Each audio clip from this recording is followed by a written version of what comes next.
In a move that will potentially affect millions of immigrants working and living in the United States, a federal judge has ordered the suspension of a sweeping executive action introduced by President Barack Obama. The decision by Andrew S. Hannon of the Federal District Court in Brownsville, Texas, will temporarily halt Obama's plans to grant work permits and other forms of protection to those threatened by deportation. The White House has released a statement condemning Hannon's decision and stating that President Obama is well within his legal authority to introduce such measures.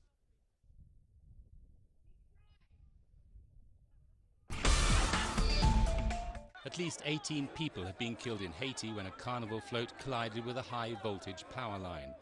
7 people were electrocuted on the float, which was carrying a hip-hop band. The others died in the panic that followed. More than 40 people were injured. The accident happened in the early hours as thousands of Haitians celebrated the second day of Carnival.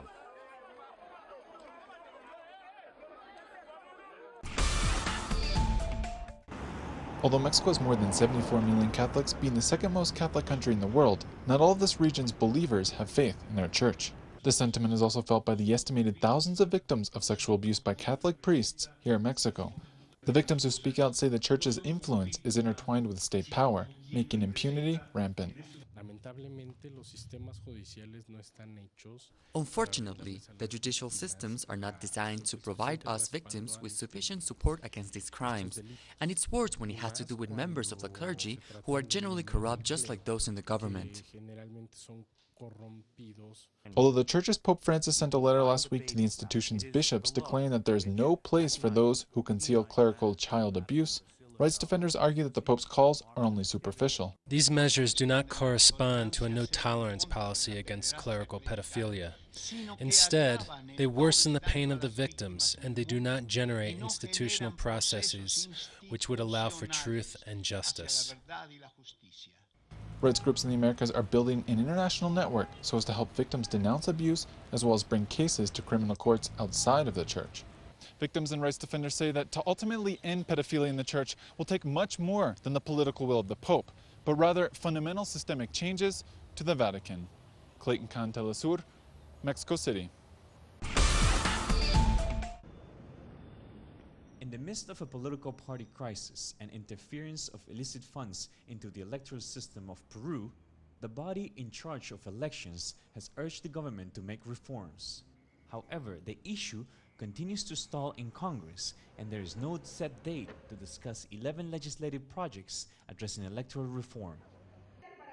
According to analysts, the filtration of drug money in politics is facilitated by the weakness of electoral institutions, including parties that lack ideological pillars to attract supporters and internal democratic procedures to be representative of the will of constituents.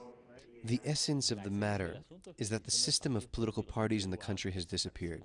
There really aren't any political parties anymore, but rather a series of business organizations that look to sell advertisements after the elections in order to get back the investments they made during the campaigns. A solution proposed for the infiltration of drug money in politics is penalties for those parties that have elected officials sentenced for drug connections. Other solutions include public financing for political parties to discourage private interference in elections of legal or illegal funds.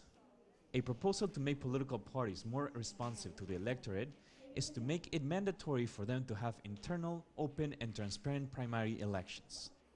However, as the 2016 elections approach, not enough Congress people have been willing to discuss any reforms. Reporting from Lima, Peru for Telesur, Rael Mora. The Capitol building in San Juan, Puerto Rico was besieged on Monday by rallies for and against gender perspective being taught in public high schools. The demonstrations follow Governor Alejandro Garcia's announcement that gender perspective will be incorporated into the public school curriculum. The new Greek government is refusing to accept an EU ultimatum to extend its bailout agreement. As the finance minister Yanis Varoufakis again met with Eurozone finance ministers in Brussels, a spokesman for the Syriza government said it would not ask for an extension even with a pistol to its head. Syriza is committed to ending the austerity policies tied to the bailout. However, Varoufakis insists negotiations will continue. We know in Europe how to deliberate in such a way as to create a very good solution, an honorable solution, out of initial disagreement.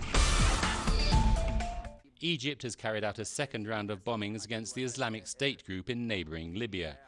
According to Egyptian state television, the airstrikes targeted camps, training sites and weapons storage facilities. The strikes follow the murder of 21 Egyptian Christians by the Islamic State group.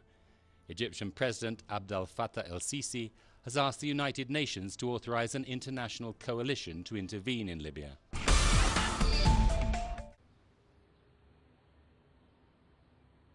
As the Gaza Strip is suffering fuel crisis, the electricity blackout hours went down from 20 hours each day to 18 hours each day, which means that the residents of the Gaza Strip are enjoying only 6 hours of electricity per day. However, because of this shortage, yesterday night, a Palestinian child, he's 2 years old, died after a fire broke out because of the continuous electricity cutting in one of the UN schools that was sheltering hundreds of families that lost their homes in the latest Israeli summer offensive on the Gaza Strip.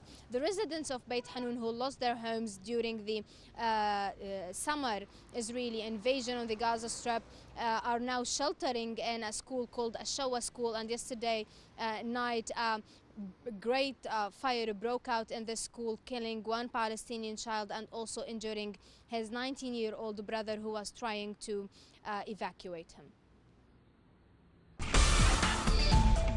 A new kind of spyware that is difficult to detect and almost impossible to remove has been unleashed in over 30 countries, a cybersecurity company warned on Monday. The Russian firm Kaspersky warns that the new species of malware that probes computers for private information cannot be removed even by completely wiping clean a computer's hard drive.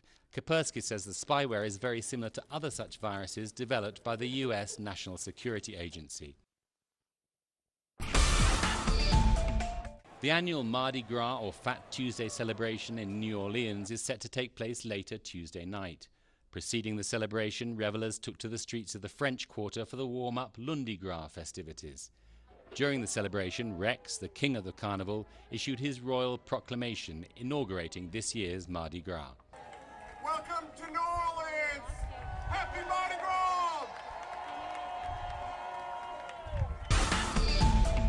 Facts that have marked the course of history. Productions designed in the English language and made for the English-speaking world. This is Documentary. Watch it on telesur.net/English. Telesur, wherever the news, you'll be there.